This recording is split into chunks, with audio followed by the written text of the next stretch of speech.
Salut toi, comment ça va? Papa? Ben oui, avec Jackson aujourd'hui, à la demande de l'oncle Dan et de tous ceux qui ont adoré le flan de porc croustillant que je vous ai montré la semaine dernière chez mon frère de la Rive-Sud.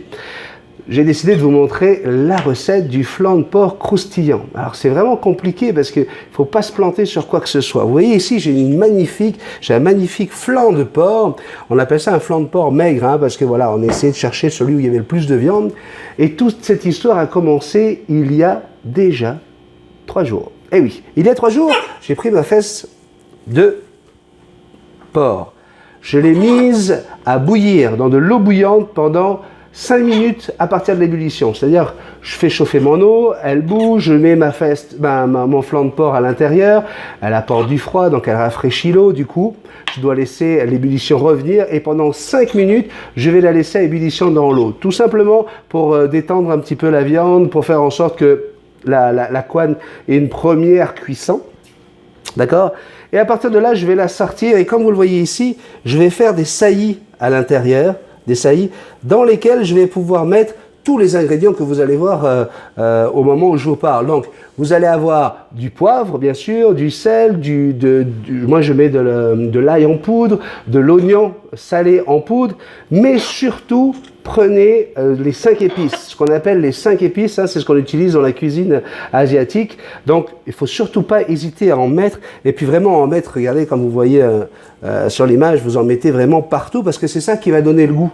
Et ensuite, qu'est-ce que j'ai fait? J'ai tout simplement mis tout ça au frigidaire, et j'ai laissé ce flan de porc sécher.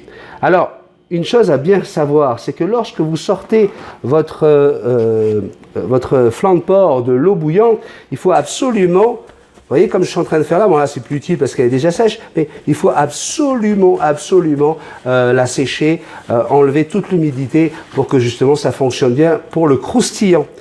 Les petits secrets du croustillant, eh ben c'est pas compliqué, hein. C'est cette bouteille que vous voyez maintenant, cette bouteille de vinaigre blanc va être le secret pour la réussite d'un beau croustillant. Ouais. Regardez, hop, attention. Et avec tout simplement du Scott Towel, comme on appelle ici, vous allez passer ça sur toute la couenne. Jackson, vous passez ça vraiment, il faut que toute la couenne brille de vinaigre blanc. Je vais en remettre encore un petit peu. Hop. Et voilà. D'accord? Et maintenant, nous allons créer avec le sel des micro-trous. Bon, je dis ça comme ça. Pourquoi? Parce que c'est grâce à ces micro-trous, regardez, je vais mettre du sel un peu partout, là. J'en mets. C'est grâce à ces micro-trous que vous allez faire en frottant le sel sur votre couenne.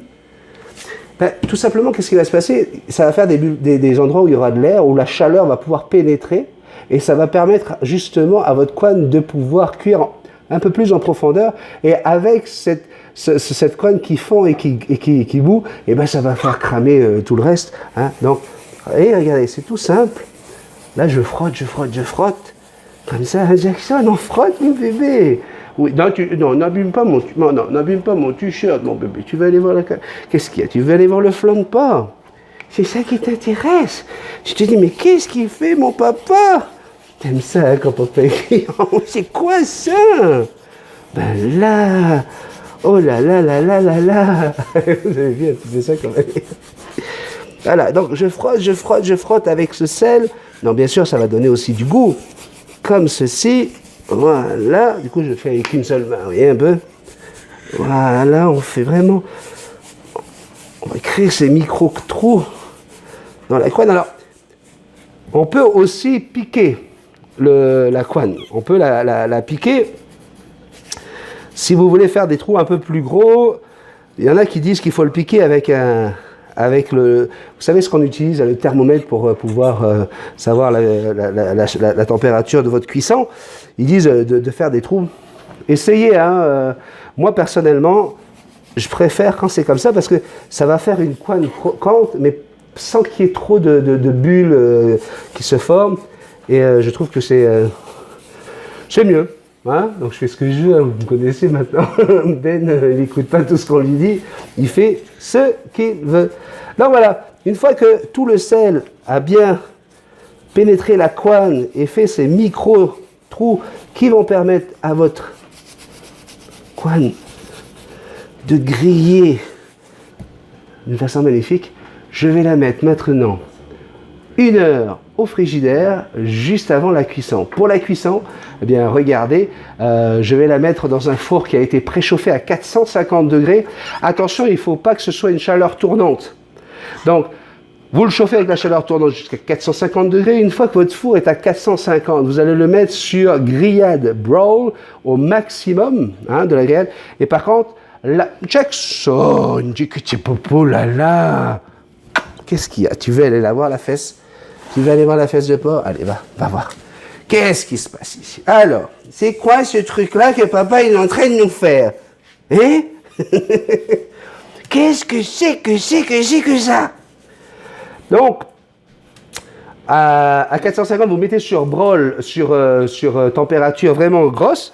Qu'est-ce que tu fais, Jackson?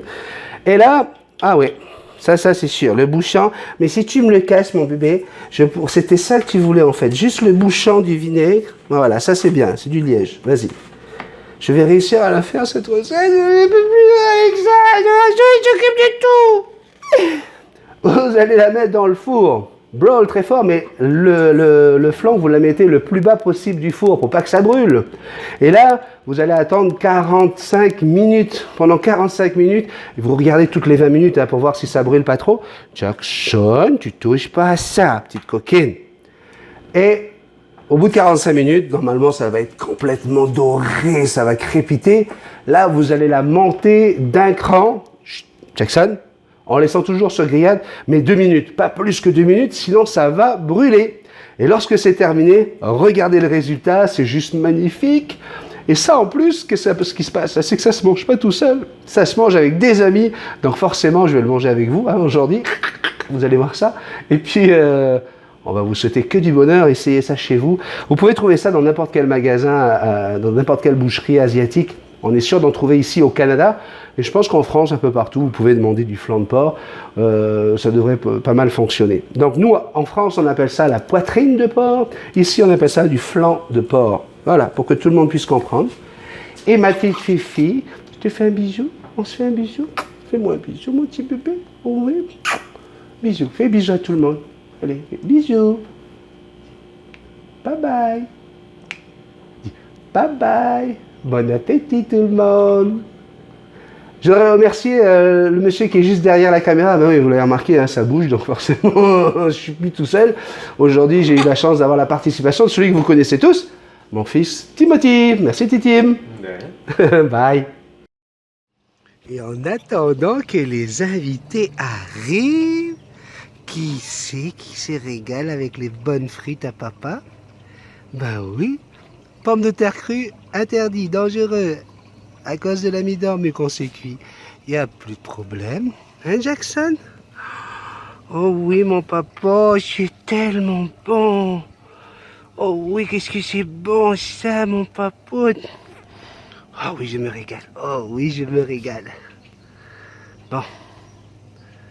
On va bientôt mettre la poitrine de porc, le flanc de porc au four. On est déjà en train de préchauffer les frites. Oh, elle veut un petit câlin de son papa. Eh oui. Tu es belle, mon bébé.